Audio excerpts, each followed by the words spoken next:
गांव था इस्लामपुर, जहां अब्दुल्ला नाम का एक गरीब परिवार रहता था। उसके 2 बच्चे थे, बेटी रेशमा और बेटा राहिल। अब्दुल्ला का परिवार बहुत ही गरीब था। अब्दुल्ला खेती किसानी में मजदूरी का काम किया करता था। वो जो पैसे कमाता उससे अपने परिवार का पेट पालता था। बाबा ये लीजिए, पानी पी लीजिए। माशाअल्लाह मेरे बेटे, बिस्मिल्लाहिर्रहमानिर्रहीम। पानी पी के तो ऐसा लगा है जैसे सारी थकान ही मिट गई। बेटी रेशमा, ओ बेटी रेशमा, कहाँ हो? इधर तो आइए। जी बाबा।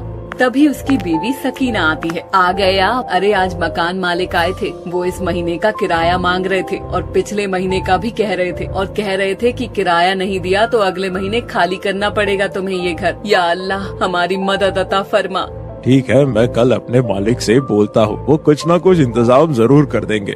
अगले दिन अब्दुल्ला अपने मालिक से बोलता है, मालिक मुझे कुछ पैसे मिल जाते उधार तो मैं अपने घर का किराया दे पाता। अहो अब्दुल्ला भाई, घर में कोई परेशानी है? हाँ मालिक, मैं इतने नहीं कमा पाता हूँ, अपने परिवार को पेट भर खाना भी नहीं खिला पाता। 2 वक्त की रोटी का जुगाड़ कैसे होता है ये तो मेरा अल्लाह जाने। घर का भी किराया है, उसी का कर्जा हो गया है। अगर पैसे न दिए तो घर का मालिक हमें घर से निकाल देगा। अच्छा तो ये बात है, तुम एक काम क्यों नहीं करते? ये 2 बकरी के बच्चे हैं, तुम इन्हें ले जाओ और बड़ा करना, उन्हें अच्छे दामों में बेचना, जिससे तुम्हारी सारी परेशानी दूर हो जाएगी। अल्लाह तुम्हारी मदद अता फरमाए।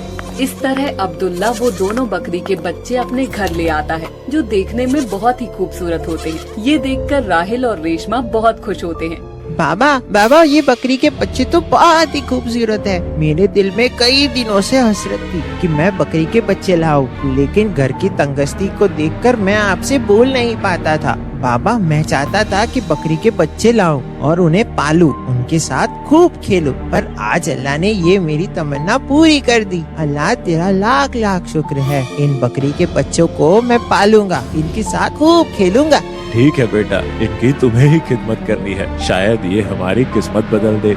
राहिल उन दोनों बकरी के बच्चों को जंगल ले जाता है और उन्हें हरे पत्ते खिलाता है। बाबा कहाँ हो? बाबा क्या हुआ बेटा? बाबा मैं इन दोनों में से एक का नाम रखूंगा बादल और एक का नाम बादशाह, ठीक है ना बाबा? बेटा जैसी तुम्हारी मर्जी, अब ये तुम्हारी अमानत है और तुम्हारा खिलौना भी, उनका अच्छे से ध्यान रखना। ठीक है बाबा, मैं इनका अच्छे से ख्याल रखूंगा।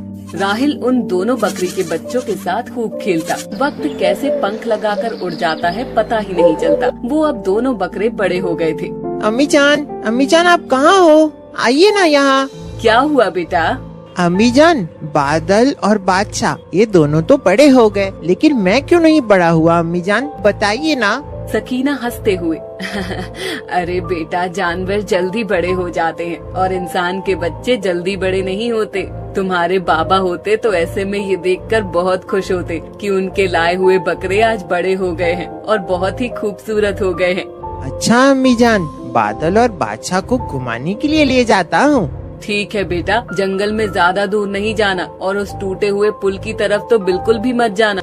वो तीनों जंगल की ओर निकल जाते हैं। राहिल बादल और बादशाह को हरे हरे पत्ते तोड़कर खिलाता है। कुछ देर बाद राहिल को भी भूख लगने लगती है। तभी राहिल के मन में उस पुल को पार कर जाने की लालसा होती है, जहाँ बहुत सारे आम के पेड़ होते हैं, पर वहाँ जाना खतरे से खाली नहीं होता, क्योंकि वहाँ का पुल काफी पुराना हो चुका था, जिससे टूटने का खतरा था। चलो बादल और बादशाह, आज तुम्हें मेरा पेट भराना है। राहिल बादल की पीठ पर बैठकर पुल की ओर चल पड़ता है। जैसे ही पुल के ऊपर चलता है तो पुल आवाज करने लगता है।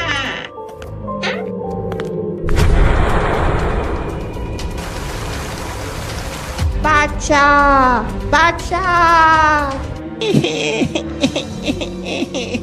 ये अल्लाह, ये क्या हो गया? बादशाह मुझसे बिछड़ गया, अब मैं कैसे जीऊंगा? या अल्लाह रहम फरमा, रहम। राहिल और बादल घंटों उस नदी की ओर देखते रहते हैं, लेकिन बादशाह का कुछ अता पता नहीं चलता। पानी का बहाव इतना तेज था कि बादशाह दिखाई नहीं दिया। वो दोनों घर की ओर जाते हैं, रोते हुए जैसे राहिल और बादल घर पहुंचते हैं। बेटा राहिल, तुम्हारे कपड़े गीले क्यों हैं? और बादशाह कहाँ है? लगता है तुम लोगों ने बाहर ही खड़ा कर दिया है मेरे बादशाह को। सकीना बाहर जाकर देखती है तो वहाँ कोई नहीं होता है, और वापस आकर देखती है तो राहिल की आंखों में आंसू थे। राहिल, बादशाह कहाँ है? जल्दी बताओ बेटा, मेरा दिल बैठा जा रहा है। ध्यान नहीं रखा। अम्मी जान, सारी गलती मेरी है। आपने मुझे उस पुल की तरफ जाने के लिए मना किया था। आपकी बात ना मानने की मुझे सजा मिली है। काश मैं मर गया होता। मेरी आंखों के सामने मेरा बादशाह नीचे गिर गया और मैं कुछ नहीं कर पाया। अम्मी जान, मुझे माफ कर दीजिए। मैं तुम्हारा गुनहगार हूँ और बाबा का भी। राहिल रोते हुए घर से बाहर निकल जाता है। आज तुम्हारा भाई बादशाह इस दुनिया से चला गया। हम तुम्हारे बिना नहीं रह सकते। या अल्लाह, मुझे सब्र अता फरमा। राहिल गमगीन रहने लगा। बादशाह की जुदाई ने राहिल को बिल्कुल ही तोड़ दिया। बादल और बादशाह के बिना तो मुझे कुछ भी अच्छा नहीं लग रहा है। ऐसा लग रहा है कि मैं भी उस नदी में बह क्यों नहीं गया। अब उनकी जुदाई मुझे अंदर ही अंदर खाई जा रही है। राहिल और बादल घर के बाहर भी होते हैं। वो क्या देखता है कि सामने से बादशाह उसकी ओर दौड़ कर आ रहा है। राहिल उसे देखकर बहुत खुश हो जाता है और उससे लिपटकर रोने लगा है। बादशाह, बादशाह, तुम कहाँ चले गए थे मुझे छोड़कर? तुम्हारी जुदाई में मुझे जिंदा लाश बना दिया था। बादल नहीं होता तो शायद मैं भी इस दुनिया में नहीं होता। अम्मी जान, बाबा और बादल का ख्याल आ जाता है। बस इसीलिए मैं जिंदा हूँ। या अल्लाह, तेरा लाख लाख शुक्र है कि तुम जिंदा हो। इतने में सकीना बाहर आ जाती है। अम्मी जान, देखो, बादशाह हमारे पास लौटकर वापस आ गया है। या अल्लाह, तेरा लाख लाख शुक्र है। या अल्लाह, तूने मेरी दुआ सुन ली। हमारा बादशाह हमारे पास लौटा दिया है। या अल्लाह, तेरा लाख लाख शुक्र है। वो चारों बहुत ही खुश होते हैं और अल्लाह से हाथ उठाकर दुआ करते हैं, अल्लाह हमारी किसी भी प्यारी चीज को हमसे जुदा ना करे। और एक बार फिर उनका परिवार पूरा हो जाता है। कुछ दिन बाद बकरा ईद का त्योहार नजदीक आ जाता है। बादल और बादशाह में से किसी एक को उन्हें बेचना था, लेकिन वो सोच नहीं पा रहे थे कि किसे बेचे। दोनों सबके दिलों की जान थे। एक दिन अब्दुल्ला दोनों बकरों को लेकर मंडी जाता है। राहिल उन दोनों बकरों को बेचने के लिए मना करता है, लेकिन घर के हालात इतने बिगड़ गए थे, अब्दुल्ला के सर पर बहुत सारा कर्जा हो चुका था। अब्दुल्ला दोनों बकरी को लेकर मंडी जाता। मंडी में अब्दुल्ला खड़ा होता, तभी एक शख्स आता। माशाअल्लाह, वल्लाह, आपके दोनों बकरे बहुत ही खूबसूरत है। क्या आप इन्हें मुझे देंगे? नहीं, मैं सिर्फ दोनों में से एक को ही बेचूंगा। पर ऐसा क्यों भाई? मेरे सर पर कर्जा है, इसीलिए मुझे अपनी अजीज चीज को बेचना पड़ रहा है। ठीक है, फिर आप एक ही दे दो। खरीदार पैसे निकालकर दे देता है और बकरे की रस्सी अपने हाथ में ले लेता है। जैसे ही वो रस्सी लेता है तो बादल अब्दुल्ला से लिपटकर रोने लगता है। ना मेरे बेटे, रोते नहीं। तेरी जुदाई भी मुझे तड़पाएगी। मुझे माफ कर दे बेटे, तेरी आज कीमत लगाई है। मैं तेरा गुनहगार बन गया हूँ। या अल्लाह, मुझे माफ कर दे। ये देखकर खरीदार की आंखें भी नम हो जाती हैं। अरे अब्दुल्ला भाई, आप दोनों की मोहब्बत देखकर मेरा भी दिल भर आया। आप इन बकरों को बेचना क्यों चाहते हैं? ये मेरे दिल के टुकड़े हैं। दिल के टुकड़ों को कोई बेचना नहीं चाहता, लेकिन कुछ मजबूरियाँ उन्हें घेर लेती है, तभी ये काम करना पड़ रहा है। घर के हालात भी ठीक नहीं है।